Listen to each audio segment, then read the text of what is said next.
taubiyu aduga ngasagi jinim se waleba masa matung waleba maruna operation taugi maruna kidney gi dagi nung lok thokna bada hona bada changba khulai jing masima tan thamiba handak jinim sta thamme ha dagi kidney transplant doji humpu ga manga ra yankhai manga subject to correction tawre atingam dabdo jinim sing ngam isine ba doctor ya phaw yam laira jinim sta tawba doctor ma amdana atopa private ngam ngam mating ba mayam pang chali mo soi ngam kan kan na harba jinim si ngasagi kanna government ki side honorable spiritual honorable section ya am na pari matam da simada tawrami ga hado hona hajaraga health ki matang ai masage sumsage aduga masida matang ci tawri doctor hang mayam se mase irang ni kwa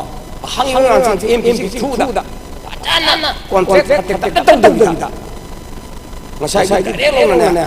karena dari MP lauraga tung tang tang wal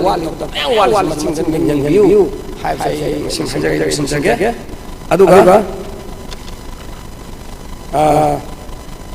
bet bene ne ai simsan kan hai jagi khoigi haujiki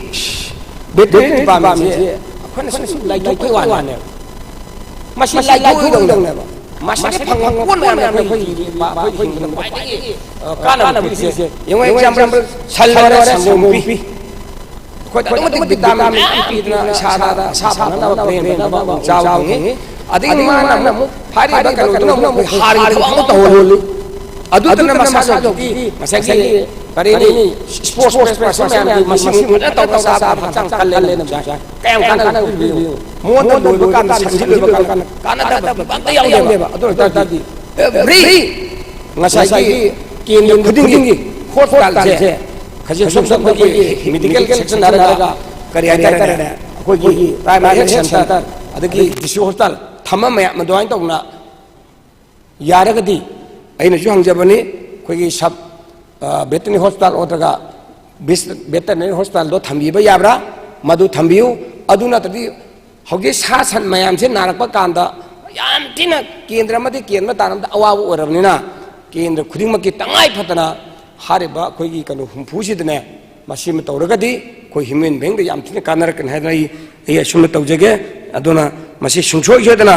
tawbirakin haibi thajabudai honorable speaker honorable minister gi pungching chingjari adu yengjage haibi thabak simdi to osiko yarana ngamani hana ngamni ngamora ngam hamna tadi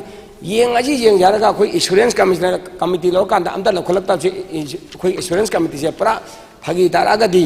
khoi hawk phame arthale rodemna yes har di yes no har di no ase maximum tawbiro haji hajaraga iswaida yin losin jaraga adu aroi beda environment and forest sigi department ji ko masai gi kari hata da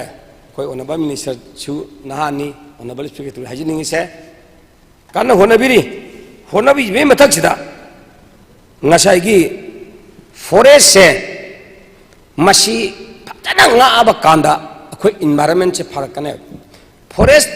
se kana honaba matamda aina through agasa opsa sida in hajining se all the honorable members including aduga public khudim tain haja praja khudim hajaning se koi forest kansi forest department ju mapang kan biu aduga nga ki sigi for only kanogi damta ba so kesi damta di to bikanu aduga nga sagi kariatar forest kanu hona ba matamda local gi onaba member sing da maximum yahun biu ad ini committee sar jadu si singai jum kanu hona ba matamda agi da harai singai kan jai tar di honorable member aiga sagi department ka kansa minister ko tanaraga kamai kanjige upam si kamai thajige karamo tharaga upam si ngadege haiba se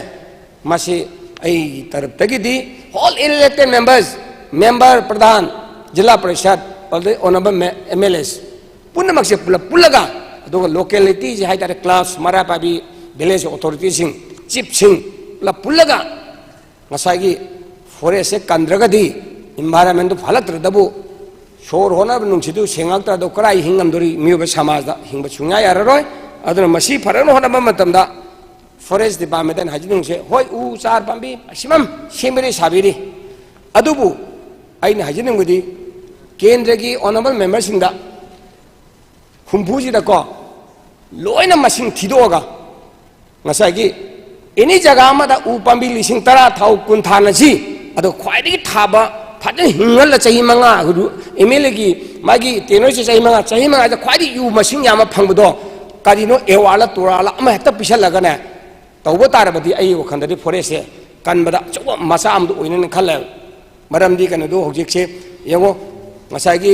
पुपी थाबा खोबा तौब जगह पुनि मयाम सिबु forest कन होनबा मतंदा forest मांगदी अखोई मांगने हाबजे मची मखोयदे awareness पीबम चंगे मोजि सिदुरिमने खोजि सिदुरिमने पैसा खरगी दमता आई पुंसी मांगबा यारो हाबदुमदी मोजि नोंगमदी चिंगदा लेबा चिंगनाव हिंग नोंगमदी ज्ञान तारखिनी तानन होरबा मतंदा ओनबा मेंबर सिंजु करे हनी चिंगजु तमजु पुलप पुलबनिना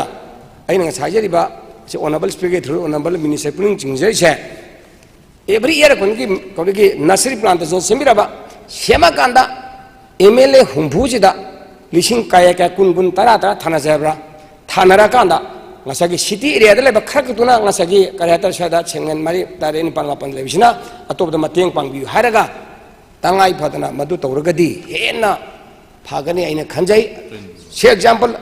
खोगी रूरल खोगी एनआरजीएस ता फास्ट प्रायोरिटी हमना पिरमिसे उ पांबी साइड प्लांटेशन तौजम पिरमेबा हौगिसे उम लोकथोखरा बांगदे आइना सि प्रोग्राम हाबले यार सारावगी सेंटर यारते हारे करिनो कादन दाकबदी सेंटर लैसि करिनो ज्ञान ता सलक्टर भाई तारने उ पांबी द थानो पैसा खरा चांगजेसु खरा मोले खलौक तोक जगराजु उदी हिंगावे मी उ लिसिंग थाबा उ चनी जोम तजु हिंगावेबा लंबी की पोत साइड फजु फजाबा खुरिजु कानाबा अदिक प्रोग्राम तौरमदो हौगिति प्रोग्राम हाबुबु अदुर पायोति खन यार कांदा हौगिन हम करि दौरे कोई इसिंगी कोई लौ सिंग बे केने लाना पायोति लोकल ओम हाइगले अदिसु यारगदी मसी लौथोकपिगनु अदुगा सी तौगा कांदा फॉरेस्ट डिपार्टमेंट दगी साइड दगी हारबा इलेक्टेड मेंबर सिंगदुरा फ्री द पिगेरा नत्रगा मिनिमम पैसा द पिगेरा हेक पुगिबु उसिंगजे करिम हिंगमंगमदि दंगना खोने लौदु पैसा द हंदुक पिगे हिंगंद्रगना अदुनै पैसादो लौगनि हाइगनि खंगदे अमनि खंगदे हारे पंचायत किदा लेरिबा लोकल बॉडी दा सिजु मसै तहनजनिंगी सिजु तौद्रे अदुना तौननो होना बियु से हाइजरगा सै तंगाई फदना क्लब सिंगना